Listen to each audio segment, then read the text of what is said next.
पूजन के बाद बहुत से लोग की जिज्ञासा होती है कि हम क्या करें, वो पूजन के बाद हमें कैसे विसर्जन करना है या पूजन के बाद की प्रक्रिया क्या होती है, वो महत्वपूर्ण होती।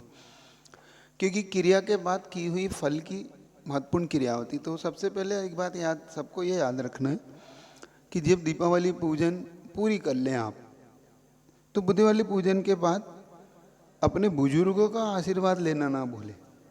क्योंकि सबसे पहले जब आप दीपावली पूजन की प्रारंभ बेला में जाएंगे, प्रारंभिक उसमें करने का पुरुषार्थ करेंगे, तो सबसे पहले आपके घर के जो बुजुर्ग हैं, जो मान लो दादा दादी हैं, माता पिता हैं, इनको अच्छे से सुंदर कपड़ों में तैयार करें, इनकी उपेक्षा ना करें, वरना इनकी दुआओं से ही आपके घर में फलीभूत होगी ये नया वर्ष, नया साल की दीपावली तभी फलेगी जब हम इनके आशीर्वाद लेंगे, वरना हमारी पूजन व्यर्थ है।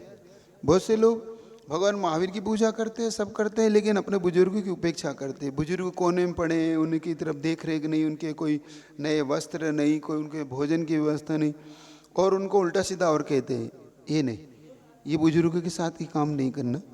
जैसे ही आपकी पूजा प्रारंभ हो तो सबसे पहले आप उनके पास जाइए, उनके चरणों को पहले उनको पहले तैयार कीजिए, फिर उनके चरणों का स्पर्श कीजिए और स्पर्श करके आशीर्वाद लीजिए कि अब हम पूजा के लिए जा रहे हैं। हो सके तो जो सुबह गंदूदक लाए थे आप पूजा की सामग्री के लिए, तो वो गंदूदक जब मंदिर से लेके आए थे, उस गंदूदक को उन बुजुर्गों के हाथ से सिर पे लगवाइए। प्रत्येक घर का सदस्य उस गंदूदक को सिर पे लगवाए। फिर लगाने के बाद अब पूजा का जो शुभ मुहूर्त दिया था, उस मुहूर्त में सब लोग वहाँ पर एकत्रित हो जाएं, फिर पूजन कर लें। जैसा आपको बताया था कि पहले अर्घ्य देने के बाद ई विधि ठाड़ो इत्यादि पढ़ने के बाद फिर आप अर्घ्य दे दें, फिर अर्घ्य देने के बाद गौतम स्वामी की पूजा करें, पूजा करने के बाद महार्घ्य दे लें। फिर आप अपने बुजुर्गों के पास अब जाएं, जाने के बाद उनके चरण स्पर्श करें। अब वो जो हाथ आपके सिर पे रखेंगे, ये सबसे ज़्यादा आपके लिए भाग्यशाली पुण्यशाली आशीर्वाद होगा। यहाँ से उनकी दुआएं जो होंगी पूरे नए साल को, एक प्रकार से आपके लिए एनर्जी का सोर्स वो होगा, एक प्रकार से आपके भाग्य का चमकाने वाला वो आशीर्वाद होगा। क्योंकि उनकी दुआएं नहीं है आपके पास, फिर आपके पास कुछ भी नहीं। फिर आप भगवान की लाख पूजा कर लो, भगवान महावीर को लाख मना लो, गौतम स्वामी की पूजा कर लो, सब व्यर्थ जाएगी। तो आप उनका आशीर्वाद लें, उनको मंदिर ले जाएं। एक और काम कर लें, उनके हाथ से एक श्रीफल दे के, अगर मंदिर जाने की योग्यता नहीं हो तो उनके हाथ से श्रीफल दे लें और उनके हाथ में कुछ दान राशि जरूर दे दें। मतलब उनसे हाथ से दान राशि ले लें, उनसे हाथ स्पर्श कराएं। स्पर्श कराने के बाद किसी गरीब के लिए, गौशाला के लिए और मंदिर के लिए, इस तरीके से उस दान राशि का सदुपयोग करें। किसी गरीब जो बिल्कुल भी साधर्मी है, दीपावली नहीं मना पा रहा है, तो उसके लिए निश्चित तौर पर आप मिठाई, कपड़े, उसके लिए कोई संयोग जिससे, और ऐसा जिससे उसको पता ना पड़े किसने किया, ऐसा संयोग करना। दूसरा, किसी गौशाला इत्यादि के लिए, गरीबों के लिए कुछ। और अंत में भगवान के जब मंदिर जाएंगे तो पूरा परिवार आरती लेके जाए, श्रीफल जो बुजुर्ग से हाथ से लगवाया था उसको भेंट करें और प्रार्थना करें कि हे भगवान, हमने पूरे साल भर आपकी कृपा से बहुत अच्छे से गुजारा, इसके लिए हम आपके आभारी हैं। उनका आभार व्यक्त करें। फिर ये इनसे आशीर्वाद प्राप्त करें कि अब हमें नए साल के लिए आपका आशीर्वाद, आपका सानिध्य और आपका हमेशा हमें यो संयोग मिलता रहे। मैं भवो भव तक आपका ही सहयोग प्राप्त करता रहूं।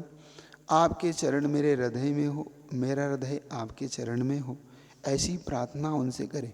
फिर एक एक एक एक दीपक अपने पूरे जहाँ जहाँ भगवान के पास हो, और जो आपके मूल नायक भगवान, जो आपके इष्ट भगवान है, उनके चरणों में जरूर जाएं।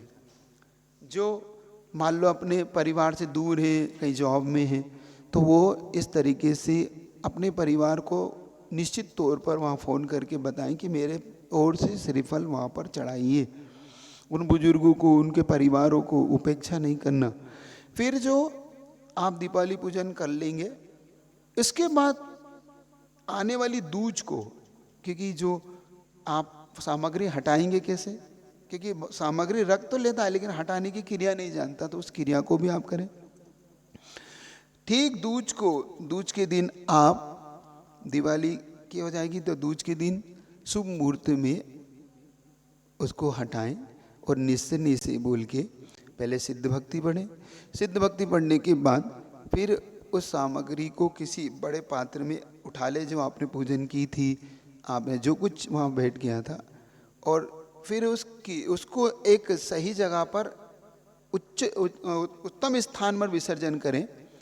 किसी तिर्यंच इत्यादि के लिए वो अगर खाने योग्य तो वो सामग्री उनको दे दे, और किसी व्यक्ति विशेष का आप कोई मतलब कोई पुजारी या कोई माली होता है उसको दे दें, और शेष सामग्री को जो आपके व्यर्थ काम की नहीं है उन्हें किसी अच्छे स्थान पर, उच्च स्थानों पर, जैसे किसी वृक्ष के नीचे, नदी के किनारे, ऐसे स्थान पर छोड़ें, सड़कों पर नहीं फेंकें, क्योंकि उससे उसका अवहेलना नहीं हो। क्योंकि जिस चीज़ से आपने भगवान की पूजा की वो पूजा की सामग्री भी एक प्रकार से श्रेष्ठ हो जाती। तो ये विशेष तौर से सबको ध्यान रखना है। निश्चय निश्चय नहीं कहना, भूलना नहीं, सिद्ध भक्ति नहीं भूलना, और अंत में आभार सहित। किस किस का आभार है? सबसे पहले अपने पंच परमिष्टि का आभार, गुरु का आभार, फिर उसके बाद प्रार्थना करना कि इस प्रकृति से, इस समाज से, इस व्यापार से, लोगों से जो कुछ भी मुझे प्राप्त हो उन सब का मैं आभार मानता हूँ, उनके प्रति मैं कृतज्ञ हूँ।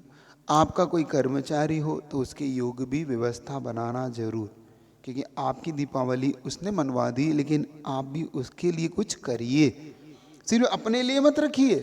बड़ी बड़ी आप कंपनी को देखिए, अपने दीपावली पे कितने अपने कर्मचारियों के लिए कितना करते हैं ना। तो ये सब चीज़ें इस दीपावली पर आपको करना है।